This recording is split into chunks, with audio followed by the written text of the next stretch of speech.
20 Februari 2025, sebuah amanah dimulai. Gubernur Banten Andra Soni dan Wakil Gubernur Banten Ahmad Dimyati Natakusuma resmi dilantik untuk memimpin Provinsi Banten.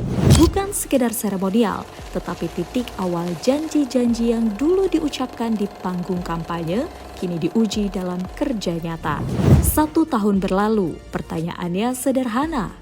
Apa yang sudah dikerjakan dan sejauh mana dirasakan? Arah pembangunan Banten dirumuskan dalam 8 program unggulan, 8 ikhtiar untuk mewujudkan visi Banten maju, adil merata, tidak korupsi.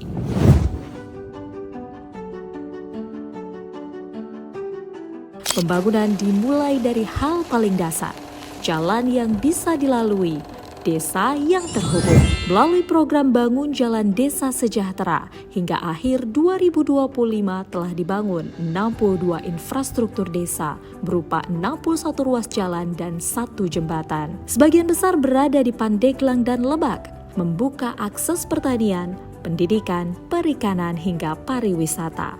Karena keadilan pembangunan dimulai dari keterhubungan.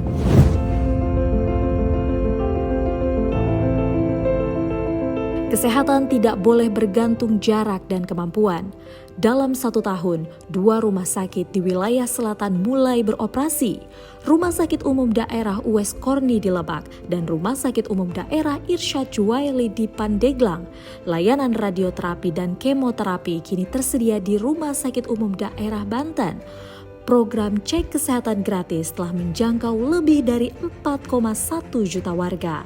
Bahkan hingga daerah terpencil, mobile klinik berbasis telemedicine hadir mendekatkan layanan.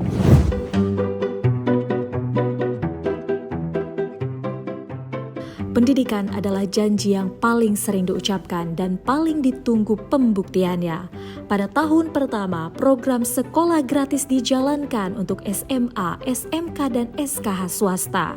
Sebanyak 800 sekolah bergabung, lebih dari 60.000 siswa telah menerima manfaat. Negeri atau swasta, setiap anak Banten berhak melanjutkan sekolah tanpa terhalang biaya.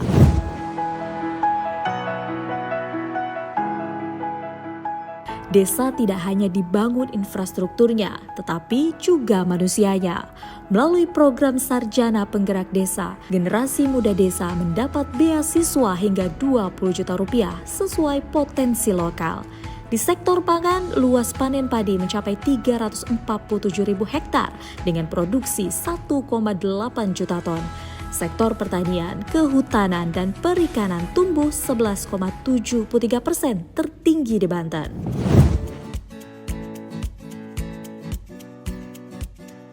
Ekonomi yang kuat adalah ekonomi yang tumbuh bersama rakyat. Hingga 2025, sebanyak 1.551 desa dan kelurahan telah membentuk koperasi merah putih berbadan hukum. Ekonomi Banten tumbuh 5,29%, tumbuh dari desa, lebih inklusif dan berkelanjutan.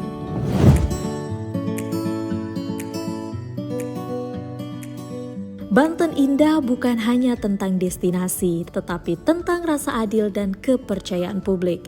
Di sejumlah kawasan wisata, Gubernur Banten Andra Soni turun langsung ke lapangan, memastikan pengelolaan berjalan tertib, tarif sesuai ketentuan, dan wisata benar-benar ramah bagi masyarakat. Pariwisata dan ekonomi kreatif dikembangkan berbasis potensi lokal, membuka lapangan kerja, dan menggerakkan ekonomi daerah.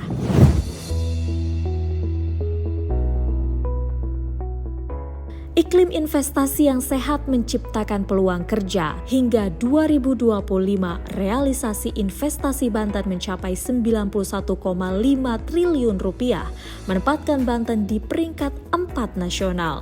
Industri tumbuh, lapangan kerja tercipta, dan ekonomi daerah bergerak maju.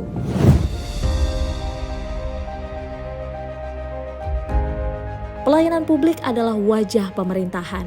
Melalui penguatan sistem merit dan digitalisasi, pelayanan diarahkan agar lebih cepat, transparan, dan akuntabel. Indeks pembangunan manusia Provinsi Banten meningkat menjadi 77,25, masuk kategori tinggi.